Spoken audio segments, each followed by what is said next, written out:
Well, welcome to everybody. I mean, we've given a good welcome to everybody as we've gone along, but I'll just do it a bit more formally. My name's Alistair. I'm the Director of Science for the Foundation, and I'm managed and organised by Nina Copping, who's the Director of Programming. And today's speakers will be Jan and Steve.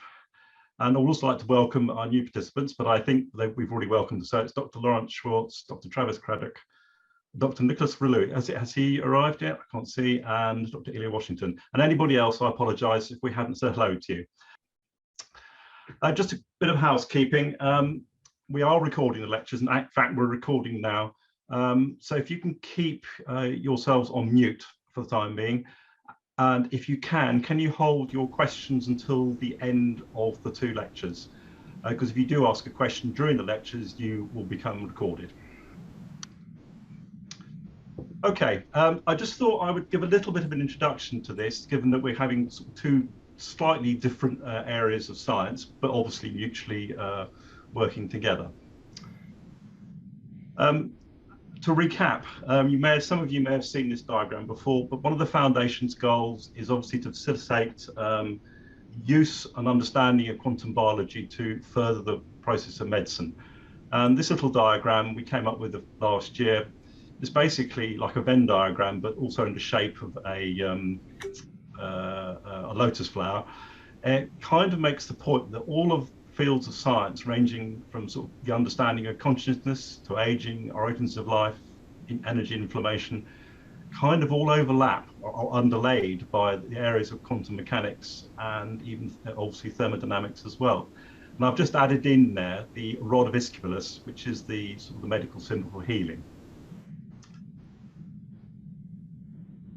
So in this series, we've taken a bit of a departure from our last couple of years, where we've had some really fascinating and brilliant lectures on quantum biology and its and various aspects of it.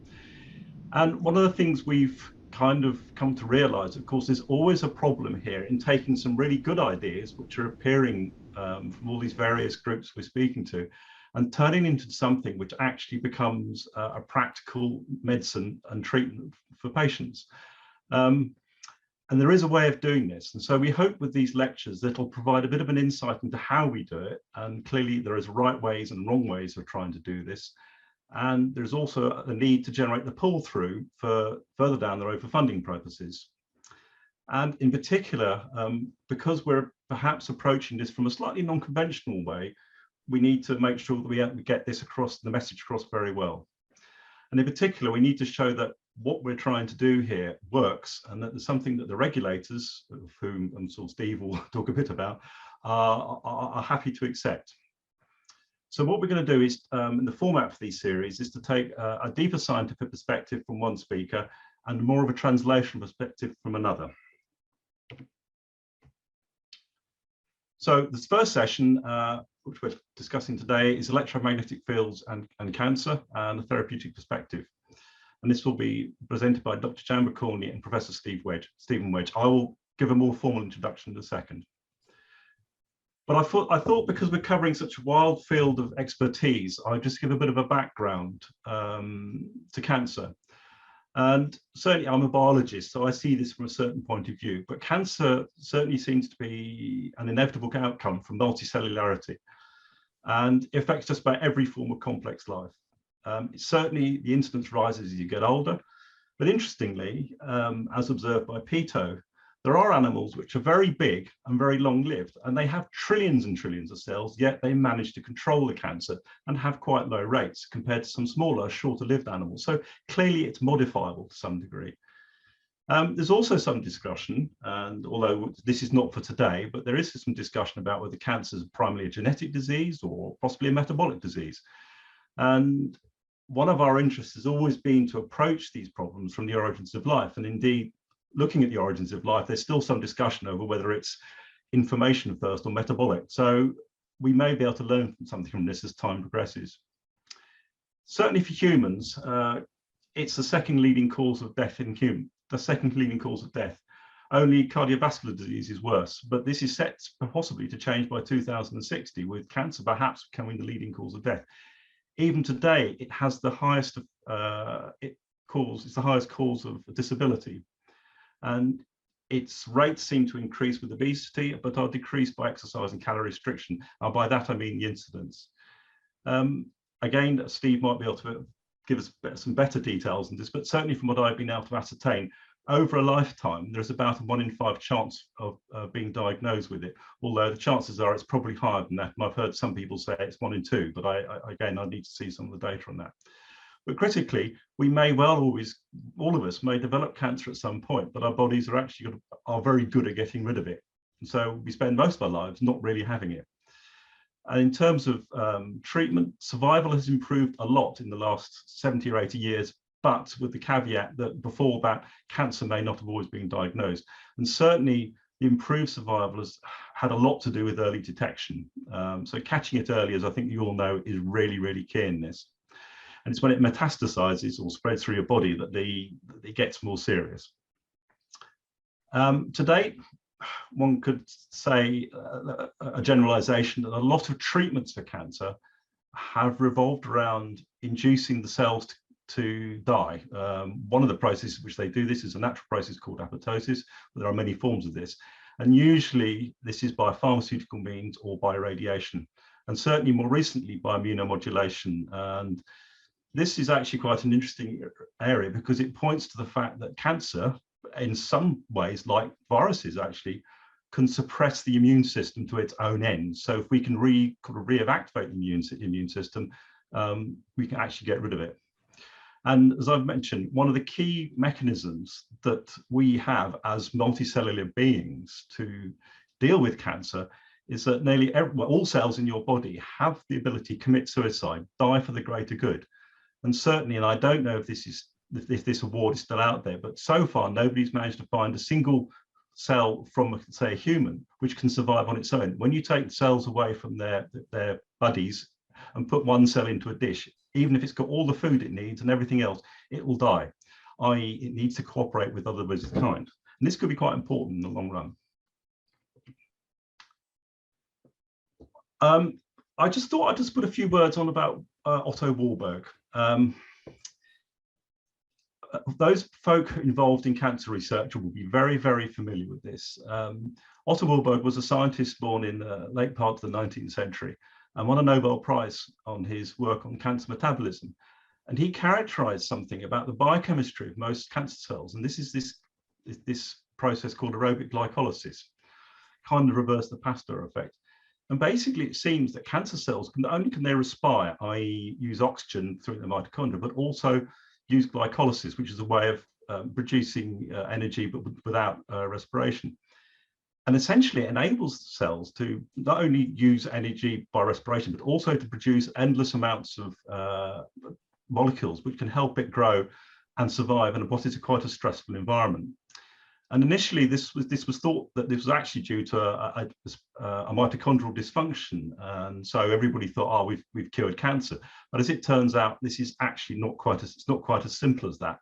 And certainly, it seems that mitochondria themselves have been reprogrammed by the system, and is linked very much to the upregulation of pathways which are involved in oncogenesis, i.e., stimulate growth, and by the suppression of those pathways which suppress cancer. And critically, a lot of these pathways, all of them, are actually involved in some level in everyday normal functioning, such as inflammation. So in effect, the cell is somehow reprogramming itself to survive when it shouldn't. This is also further complicated because it now turns out that although mitochondria are thought to be dysfunctional, they're not at all. Certainly when the cancer starts to spread, in that they can reprogram the mitochondria to produce lots of energy again, and this is linked into their ability to move around. So the whole thing is not quite as simple as people made out. However, though, it does point to the fact that modulation of mitochondrial function and glycolysis are major targets in cancer treatment, which of course is quite relevant to us. So what is cancer? And will understanding from the quantum perspective help us? It certainly seems that cancer cells evolve and switch on growth pathways and suppress death pathways, but they also manipulate the neighbors in the immune system. And they seem to become independent of normal control systems that have evolved to stop this. Of course, from a thermodynamic perspective, life can be regarded as a far from equilibrium adaptive dissipative system. In essence, it kind of is a result of the laws of entropy. Burning energy and building new stuff are dissipative, even if the resulting structures seem to exist negative entropy, as was suggested by Schrödinger. If you look at a plant, it converts solar potential, i.e. the energy in photons, by combining carbon and water into carbon compounds, which basically creates new stuff, which actually we can then eat to dissipate the energy even further. But an interesting thing about cancer, and this is, I guess, is something which perhaps is giving us an insight into it, is that it could be viewed as accelerating this dissipative process, but of course it can also damage the host organism, i.e. the person it's in. But I'll throw in something else here, which is perhaps something not everybody realizes. You know, everybody thinks, well, is cancer just a reversion to a single cell type? But of course, we now realize that right through evolution, even back as far as perhaps 3.5 billion years, prokaryotes, i.e. bacteria and archaean, have been highly cooperative all through evolution. So cooperation may be far more important than people realized. So just give that as a thought. Also, in terms, evidence is that biology is potentially using non-trivial quantum effects, which of course is what this group is all about, but also electromagnetic fields. Now, I've been picked up so many times on this by saying, oh, does the use of electromagnetic fields necessarily mean quantum? I'm not going to get into semantics of this, but it does suggest certainly that biology is using a non-chemical form of homeostasis and communication, which could be just as important as conventional biochemistry and pharmacology. So this is a whole new side, we think, way of looking at things. So non-chemical control of cancer, which is kind of where we're going with this. It's not simply about nuking a cell with radiation. It is actually about some kind of modulation of electromagnetic fields right through a large part of the spectrum, certainly from photons or visible light all the way up through radio waves and beyond. And this is not a new idea. The idea of a morphogenetic field, and certainly EMF, as being key in life was discussed in the early 1920s and 30s by folk like Rife and Abrams. And indeed, many folk have tried, and with some success, to modulate fields to see if they can modulate cancer. And one of the things which perhaps is relevant here is that one of the things which perhaps has stop the adoption of these potential techniques is, of course, that they sometimes, of course, have the wrong effect. In effect, there's biphasic effects. Some suggest that it may work, some suggest they don't work. But of course, I'll point out here, there's nothing new here. All drugs suffer from the same problem. Dead cells don't mutate, but if you give them a very low dose, they adapt, and this is what we call the hormesis. And this again is one of the things that we may have to overcome as we move forward, is that there's this idea of what we call the linear dose and over threshold model, which is where below a certain concentration, certainly in the drug world, nothing happens, but of course nothing could be further from the truth. This is being expounded very much by Professor Calabrese in his papers. So we need to think slightly outside the box when we start to look at these ideas. So the conclusion. Conventional medicine is heavily dependent on pharmacological approaches, which suggests that we're missing half of what may be going on in life. And this is a personal opinion, but data does indicate that cell growth, inflammation, death can be manipulated by electromagnetic modulation, which is often very subtle. It's not just nuking it, but we may need to be very careful how we do it. There is clearly, certainly at the metabolic level, a link between field generation. This is due to charge movement. Our lives depend on the movement of electrons and the generation of proton gradient, and that energy potential can be used to move all sorts of ions around, but every time an ion moves, it generates a field. This is fairly understandable from physics. And the clearest example of this clearly could be the Warburg effect, where you've got a shift from the movement of electrons from different parts of the cell, which again gives us the possibility that we could use field manipulation, but we have to learn its language. So one possibility here is that cancer can be viewed as what happens when the thermodynamics drive cells to alter their communication strategy towards adaptation and dissipation, which by definition is likely to involve the information held in the electromagnetic fields. And of course, this harks back to Mike Levine's work in how shape and enduring regeneration is may well be dependent on information held in fields. So does this mean that potentially we can reprogram these fields? Certainly, as we get older, we get more and more mutation, yet we don't get cancer. But we do know that cancer resulting is associated with changes in epigenetics, mutation, and metabolism. So there is the potential here that by reprogramming through non-chemical means, we might be able to restore cooperativity. And this is, again, not a new idea, this idea that you can get the cell to cooperate back with its colleagues again. And then, of course, that would result in perhaps activating processes which ask it to die for the greater good. So the opportunity here is to show that perhaps EMF modulation, control biology in cancer, and with solid data, it will be helpful to provide a clear explanation as to why it might work. But we also need to accept that the conventional pharmacological approaches, there is going to be U-shaped treatment curves. So development of these new EMF field medicines will have to follow to some extent a similar development and translational program to recognize treatment. The mechanism might be different, but the regulatory approach might be similar. Okay, well, at the end of that, so hopefully that's given you a brief overview. I would now like to introduce Dr. Jan Pokorný. Jan is a physicist and with a keen interest in the electromagnetic fields in biology. He's based in the Institute of Physics in the Czech Academy of Sciences in Prague. And he's published widely on the role of electric fields in cancer, and often with his father, Yuri Pokorný.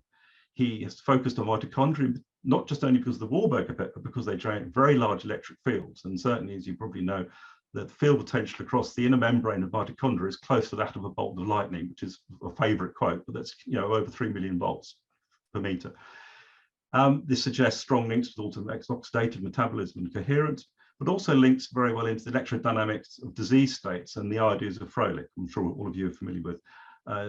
Jan has helped organize conferences in this area, since this in 2016, and he's published well over 86 papers with a good H index of 25, although I know everybody doesn't always agree with H index, but it's still pretty good. So Jan is well placed to explain the links between electromagnetic fields and cancer. So I'd like to hand over to Jan. Well, hello, thank you all for amazing introduction. So I needn't introduce myself. So I will directly start to talk about the work we've done together with my father and collaborators. Can you all hear me well? Yes. Okay, thank you. So I am a physicist, and although biological systems are pretty complex, we physicists like to make things like a bit simpler in our minds. As mentioned before, energy and energy relations play an important role, in particular in biological systems. As previously mentioned, biological systems find themselves in a state far from thermodynamic equilibrium. And for that, they need continuous energy supply. And already Warburg role has been mentioned. I would mention another important name, Herbert Froelich, who formulated in 60s theoretical visions for how coherent electric field or electromagnetic field can be generated in the cellular structures themselves. And it is well known that biological systems are rather complex, and from elementary thermodynamical considerations, it turns that without long-range ordering forces, the human body would disintegrate within, let's say, a fraction of a second. From experiments and observations like on wound healing, it's obvious that cells are directed and driven on a long path to the destination point. Information transfer is important. Control over chemical reactions in a cell. 40,000, let's say, chemical reactions can occur at the same time, or some of them now, others next moment, others next moment. It all has to be somehow controlled, driven, and ordered. And electromagnetic and electric field being the only known mechanism providing fast enough response, and also interaction at all length scales we need in our bodies. These theories, like the Fröhlich one, then were confirmed by experiments and so on and so on. Well, I will go back to Warburg. It is well known that in a cancer cell, typically the oxidative energy production drops to about 50%. Like first glucose is fermented into pyruvate, which enters mitochondrion together with fatty acids to supply ATP and GTP as energy resource. In a typical Warburg effect cancer cell, the pyruvate transfer into mitochondria is blocked. However, Warburg couldn't came into let's say a closer analysis what was going on, because detailed data were lacking at his time. For understanding what's going on after or due to this mitochondrial dysfunction, we should turn to specific properties of water under high enough electric fields. And this is a famous Fuchs experiment, who took 2 vessels of water, pure water, immersed electrodes in it, and apply high enough electric voltage of tens of kilovolts. And now have a look. Does it work? What's going on? A water bridge is created between the 2 vessels. Water somewhat stiffens. It has definitely different physical properties to standard bulk, let's say tap water. A similar weird behavior occurs at charged surfaces, which is a work of Jerry Pollack, who discovered that at charged surfaces, water can create a layer with changed physical properties up to 0.5 millimeter in thickness. And if it's a solution of water with something or with some dissolved particles, these particles or solutes are expelled from this interfacial water layer. And the properties of the layer depend on the pH of the solution. For a certain value, let's call it intermediate point, the layer is not created at all. For higher values, the layer gets thicker and thicker and expels negatively charged particles, while for lower pH values, it expels positively charged particles. Let's have a look at the mitochondrion, a bean-shaped organelle immersed in cytosol, water environment in a cell, consisting of 2 membranes, outer inner, which is folded to create larger surface, and again water environment inside. As mentioned by Al, proton transfer occurs through the membrane due to as a result of oxidative processes in mitochondria. And the proton transfer is of utter importance. Among others, it creates a charged layer on the membrane, and it is the charged surface which creates this interfacial water layer around mitochondria. And the electric potentials on the membrane were measured long time ago in 80s by Modica Napolitano. And this experiment clearly showed that around mitochondria there is a water layer with a potential of plus something positive, let's say, orientation in the case of healthy cell, and negative potential in the case of a cancer cell. And those are the two cases mentioned on the previous slide, when in the case of a healthy cell, positively charged particles are expelled, and in the case of a cancer cell, negatively charged particles are expelled. The both curves in the case of healthy and cancer cells are shifted due to different pH values. So what are positively charged particles? These are mainly protons, which are heavy, their mobility is low, and that means the conductivity is also low.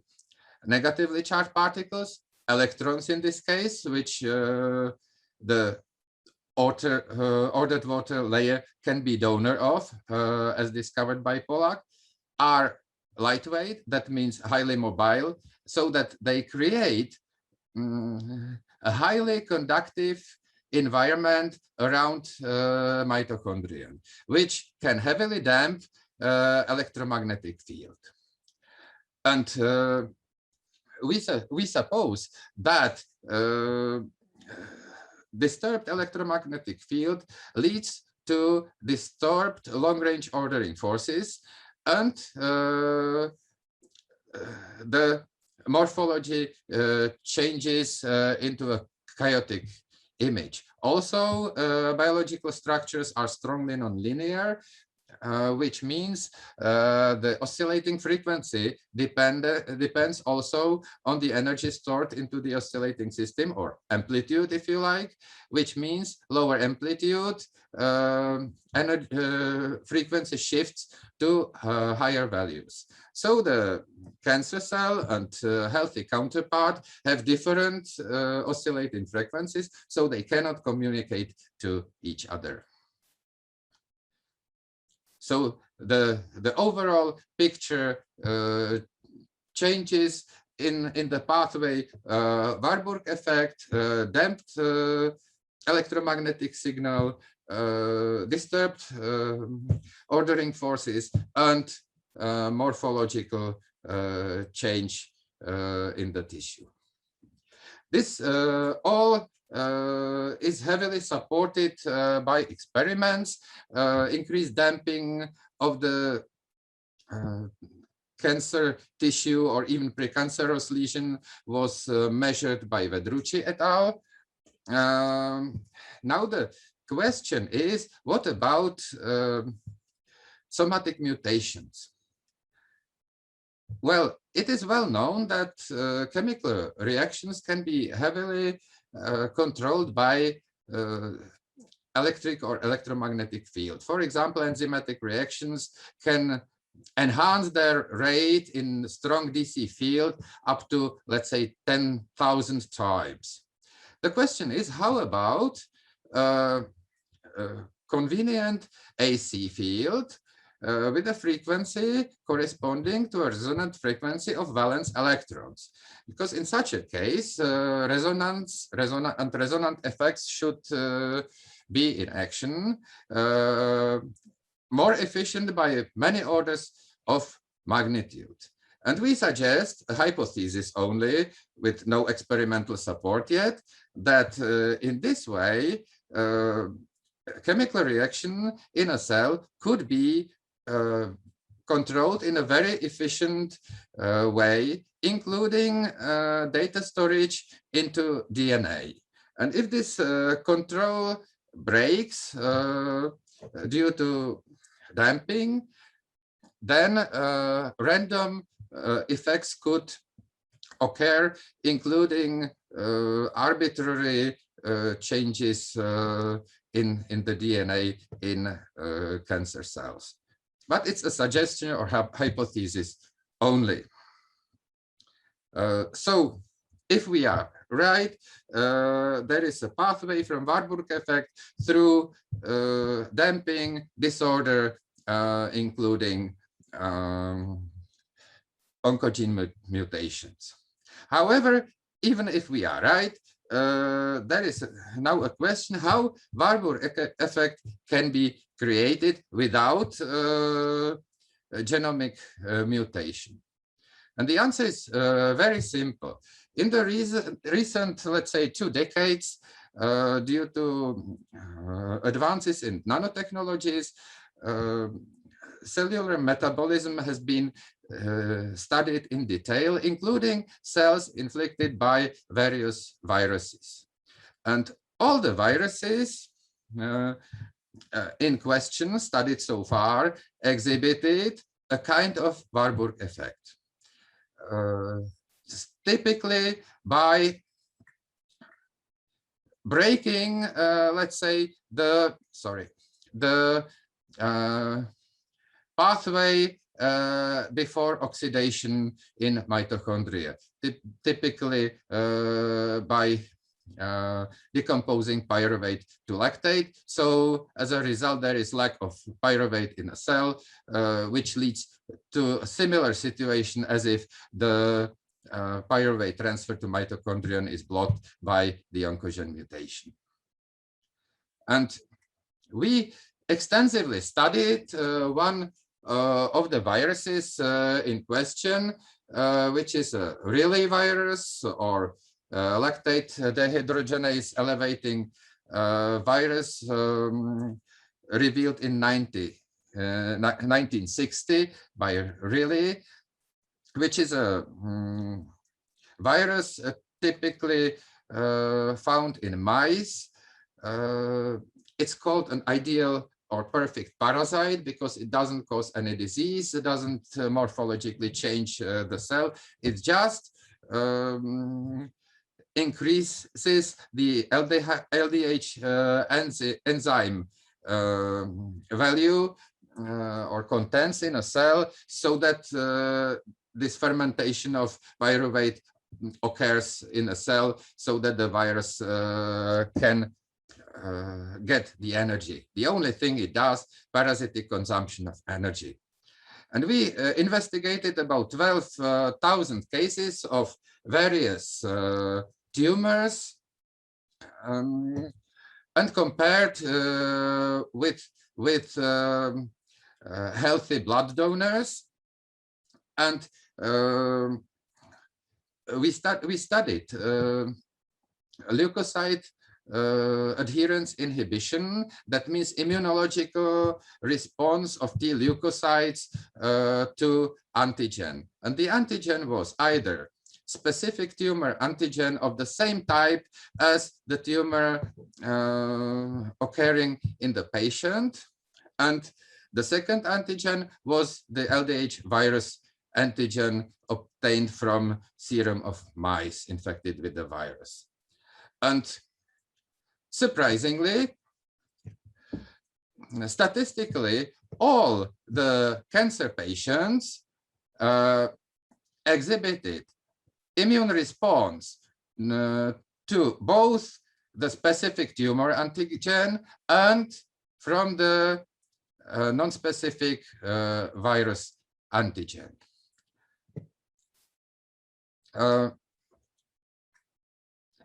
Even more interesting situation occurred in patients with precancerous lesions, where about 1/3 of the patients exhibited healthy-like immune response, and about 2/3 cancer-like immune response in both antigens again, which signals that precancerous lesion is a critical point of the turning the cell from normal healthy to malign state.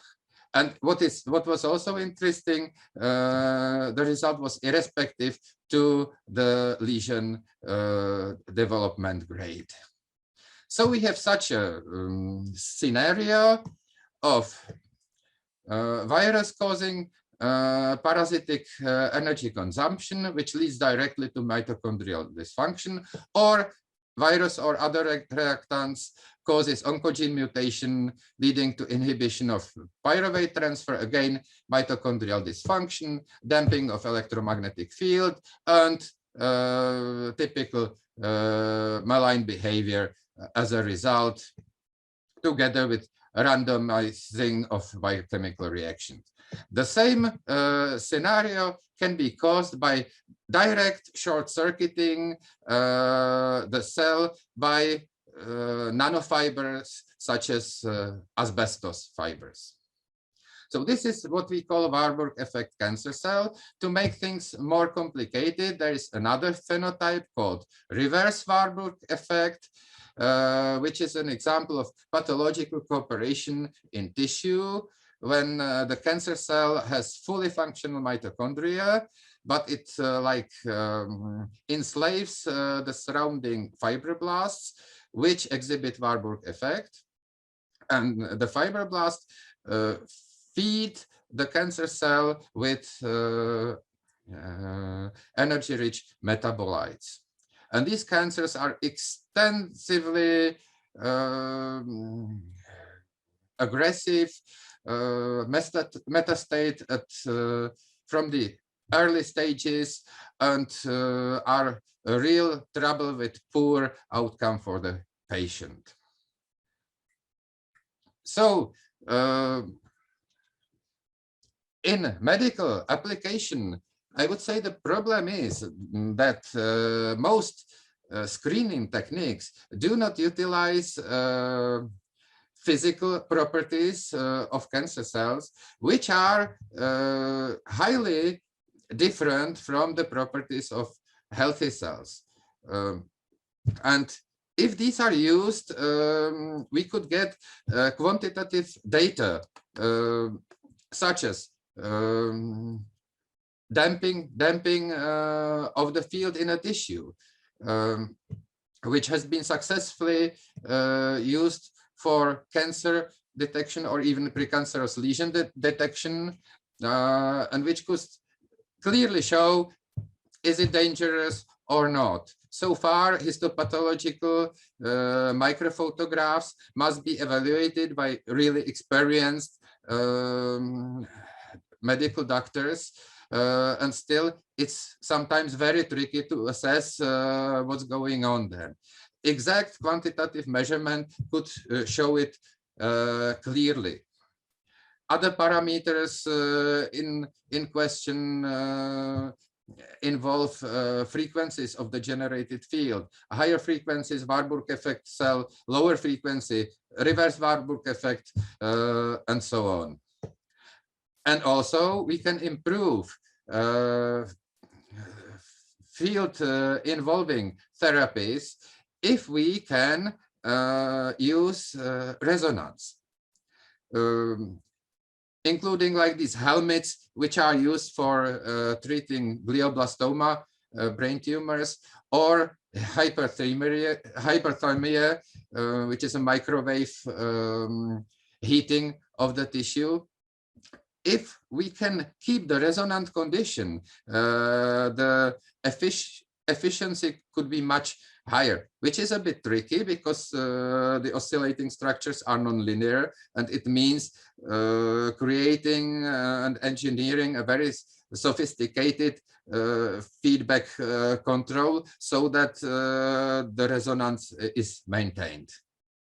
So to conclude, I would say we developed or formulated a kind of framework of biophysical processes connected with cancer transformation, with a focus on damping of electromagnetic field in cancer cells and tissues.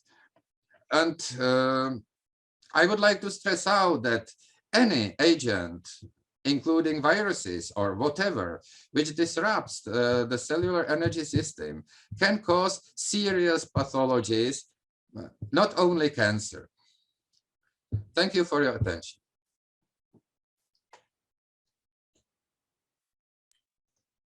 Thank you, Jan. Thank you so much. And Alistair, I think you're going to introduce Steve, and we'll take questions at the end. Thank you so much. Yeah, thank you, Jan. That was brilliant. That's really, yeah, the water order stuff I think is really quite fascinating. I'll talk about it later. Well, thank you very much, Jan. Move on to Steve. Just to introduce you, Steve, just a quick recap. Steve is a research bioscientist who's had a lot of experience in developing cancer drugs over many, many years. He's worked in AstraZeneca, and he's also currently the professor of stratified cancer medicine discovery at Newcastle University. He also heads up the CRUK, which is Cancer Research UK Newcastle Drug Discovery Unit. Cancer Research UK, which I think Steve will talk about, is one of the biggest charities looking into cancer research, supporting cancer research. He's also the director of the Faculty of Medical Sciences at Newcastle. Again, he's had published many papers with a very high H index, and is thus a very good and excellent person to introduce us to how to bring a candidate drug all the way through from its inception to the treatment of cancer. So I'll hand over to you, Steve. Thank you for that introduction, Alistair. This will be something very different, I think. It'll be lower on the physics side.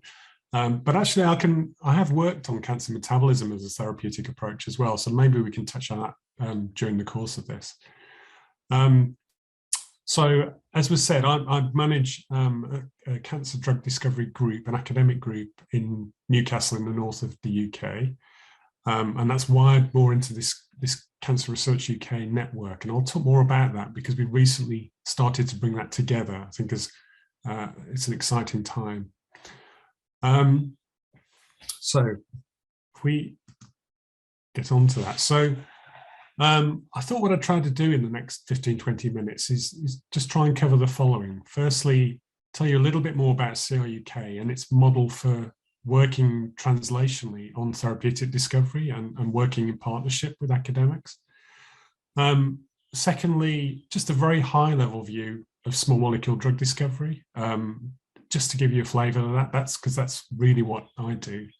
And that will be about small molecule drugs, but CRUK also has the capacity to do antibody generation as well, which are obviously also important therapies. Then I thought I'd just reflect on some of the challenges in treating cancer and some of the characteristics of cancer have just been outlined, but we'll go into that in a little bit more depth. And then with those challenges in mind, to just give 3 examples of what we're trying to do to try to establish methods to overcome these. So as Alistair said, CRUK, it's actually the largest fundraising medical charity in the world, and it's entirely focused on cancer. It stretches from the very basic discovery biology through right into clinical trials. And on average, it's spent up until recently sort of in the region of about $500 million per annum on cancer research. So it's quite a considerable investment. And it does that through a variety of grant awards and strategic investments. And the charity has existed now for 20 years, but its legacy goes back much further than that. And it has to date played a very significant role in helping to bring 11 drugs to market. So it does represent having research with impact. And if we look at that in the UK, of course, it funds researchers all over the UK who can apply for grants independently, but it also has 4 specialist institutes for discovery science in Glasgow, Manchester, Cambridge and London. It has 7 specialist clinical centres for translational studies. And then it's invested in a number of sites and capabilities relevant to drug discovery or discovery of therapeutics. That's Glasgow, Newcastle, Cambridge and London. And then there's also an in-house specialist centre for drug development, and that thinks about supporting early clinical trials and actually funding those and working in partnership with people. But if you take all of those therapeutic parts in yellow, then, as I said earlier, what we're doing now for the first time, this will be launched actually next month, but we're amalgamating all of that as a single organisation. So it'll have one team, it'll have one leadership team, one set of targets, and collectively that will involve over 200 drug discovery scientists, and that will be rebranded next month, so look out for that. And finally, just to give you some idea of how the organization can operate, because CRUK funds all that very basic discovery research and lots of laboratories and PIs, then it can start to think about areas that might be of interest to therapeutics, new areas of biology. And it can work with PIs that are interested in that to try and form teams with ourselves and also with biotech or pharma, with the ultimate aim of trying to identify a novel treatment. And we have our own in-house drug discovery capabilities, and they're really to help de-risk a project area. And by doing this in partnership with people, then we get to a very late stage of a project. That's really when a commercial partner can invest heavily if this is looking like it's really going somewhere. That's where you need a massive investment with a late stage chemistry and all the regulatory hurdles to overcome. So that's how we kind of coexist. We're kind of in this novel role within this ecosystem, bridging the gap between academia and industry.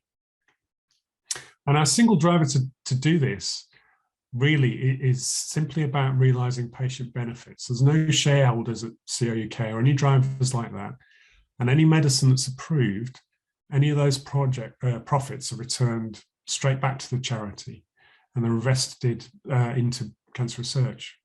So that's the fundamental aim of this, is to have patient impact. Okay, so I'll talk a little bit just about drug discovery phases.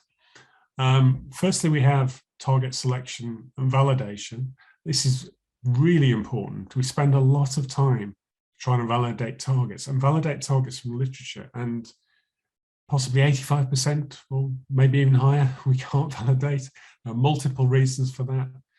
It can be about having differences in cell clones. It can be about a target looking at its utility in a wider sense across a defined type of cancer, and it doesn't quite hold up.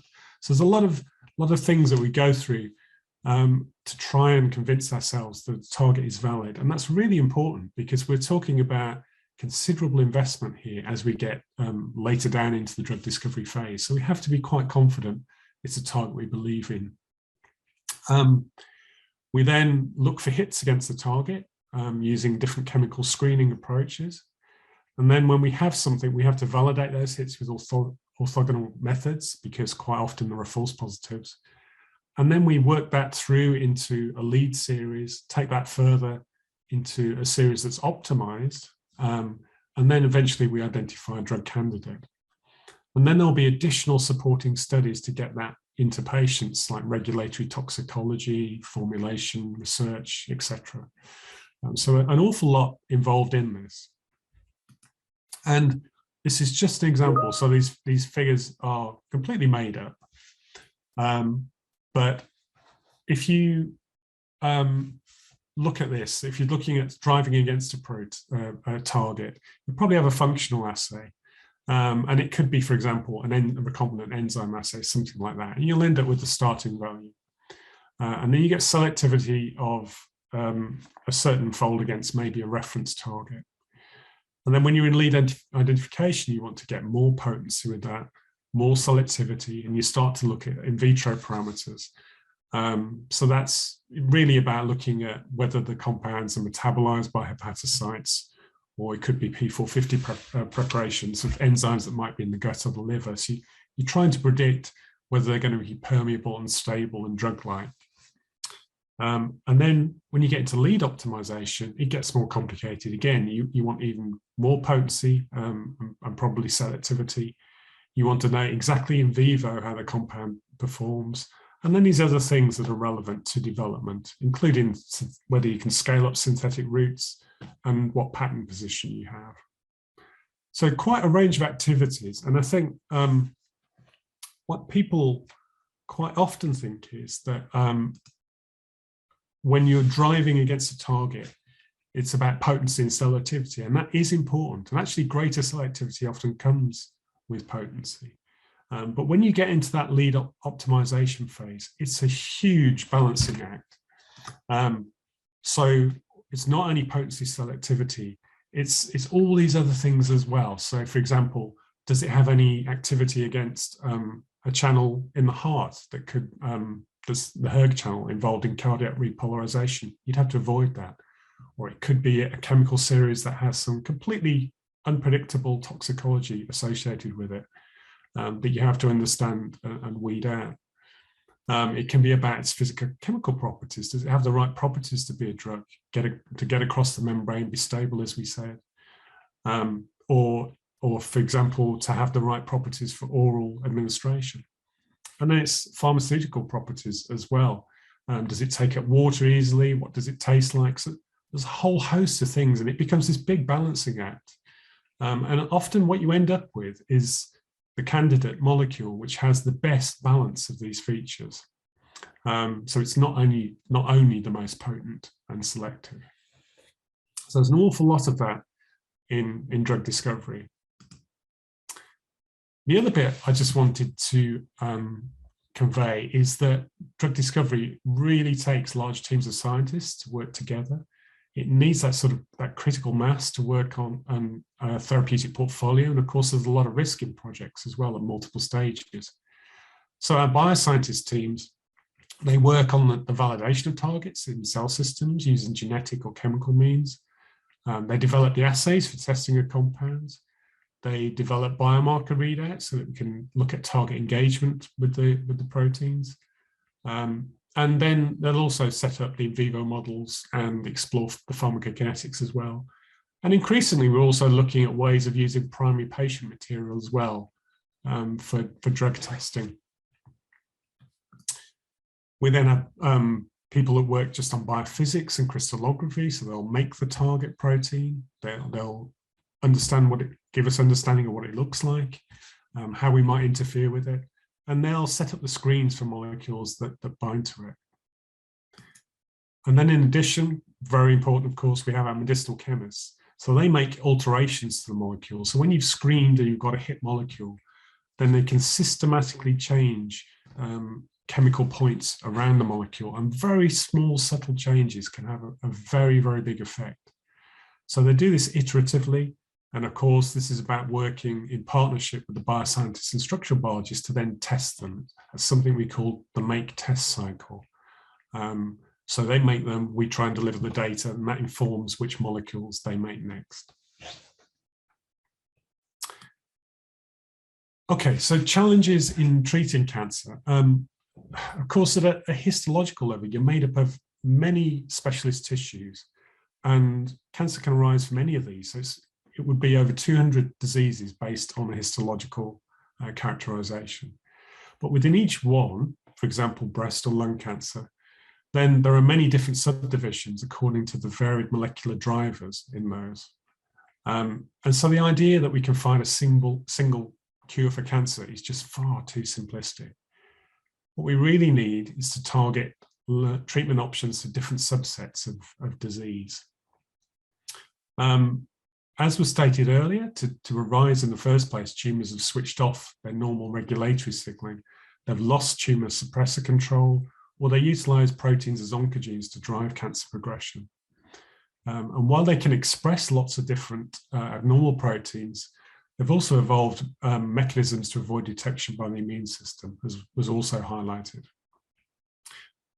Structurally, they can involve many cell types. They can have a very high stromal composition. So, for example, breast tumours can be very full of macrophages, or pancreatic tumours can be full of stromal smooth muscle cells and collagen deposition. So they're very complex in terms of their composition. And functionally, primary tumours can also have very heterogeneous blood flow and oxygenation. So they have their own pathophysiology. And for late stage tumours, of course, the biggest issue is that many have progressed to other sites of the body. So you get this multifocal disease that's metastasized. And that's really challenging to treat with other modalities, such as surgery or radiation, radiotherapy. And that's why at this point, you'll need a small molecule or an antibody therapeutic approach. In relation to Warburg effect. So I said that I have worked on that previously, and I worked on an approach which was very targeted towards the glycolytic pathway or glycolytic regulation of tumor cells. And what it did is to stop the proliferation of those tumor cells very rapidly and successfully, but it didn't kill them. And actually, in longer term, what you find out is they have a switch onto oxidative phosphorylation. And I think that's, again, it's another challenge is around the plasticity of cancer and its signaling networks. And you've evolved all these different metabolic pathways, since the beginning of time. And it's, if you take out one element, another element seems to compensate. And that's, again, it's a big challenge in trying to treat this plasticity.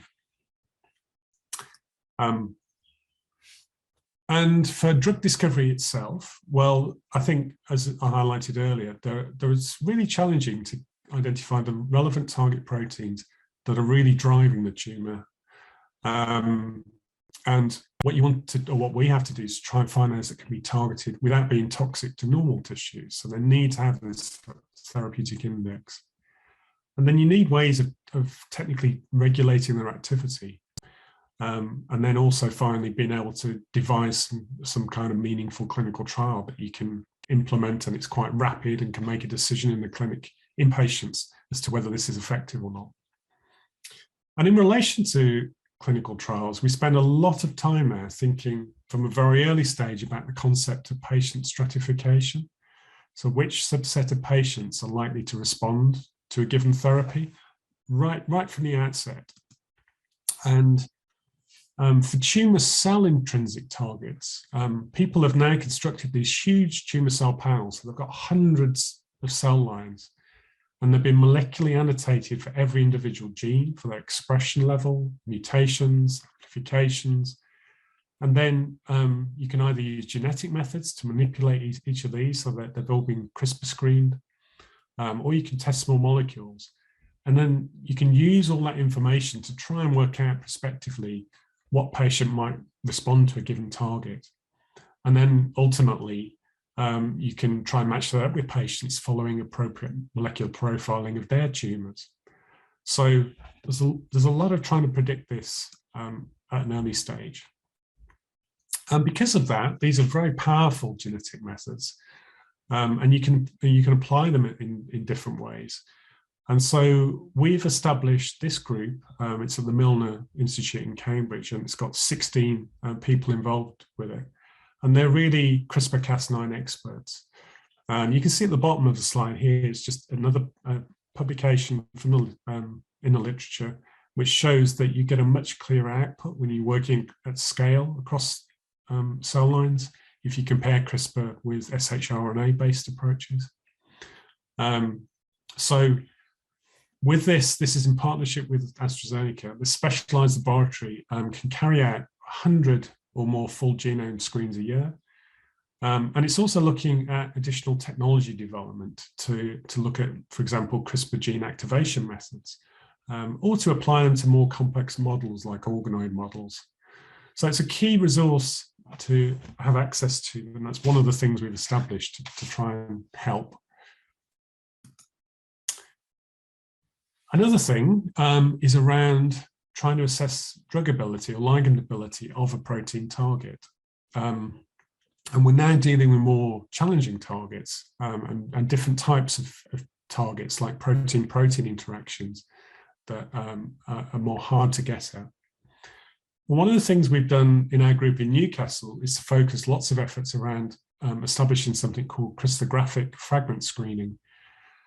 So a conventional library will be, can be many hundreds of thousands, even millions of compounds that you screen against, trying to find molecules that will interact with your target site on a protein.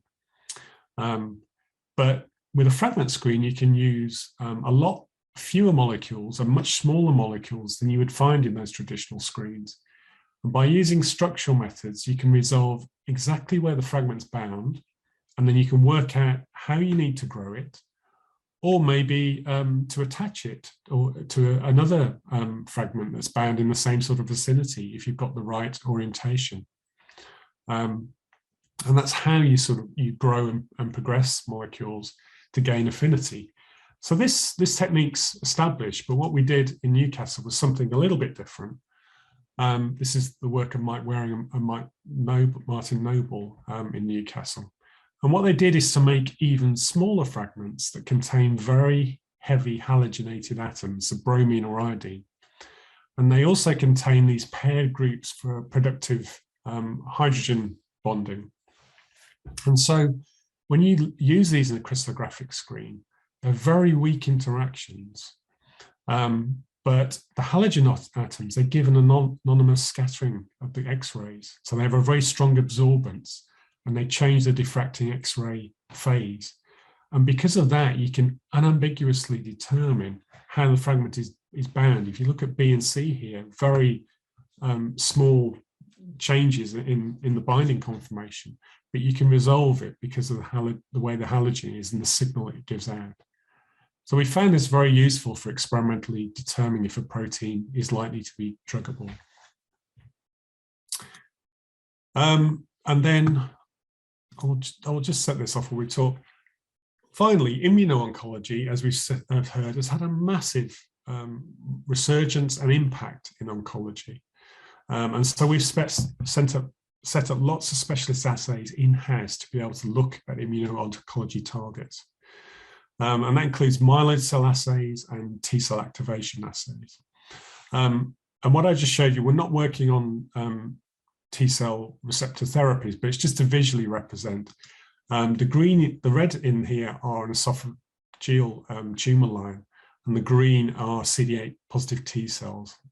The one I showed you before was an empty vector and not activated towards the tumor cells. And on the right, you can see if you have activated T cells in the right way, they can just wipe out tumors. And so for subsets of cancer, people are really now seeing cures for diseases that were very difficult to treat. However, it's immensely complicated, the immune system. And so we're doing more to try and understand that, particularly in immunophenotyping tumors and trying to work out what subsets of cells are important in different tumor settings. And you can do this by disaggregating cells, and you can do this multicolor spectral analysis.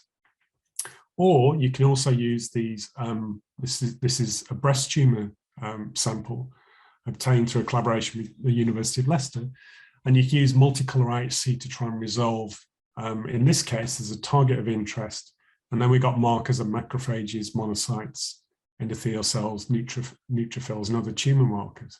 So it's, again, trying to give us a better window into the complexity of cancer in patients, and then trying to think about therapeutically what targets and what cell types might be important to address.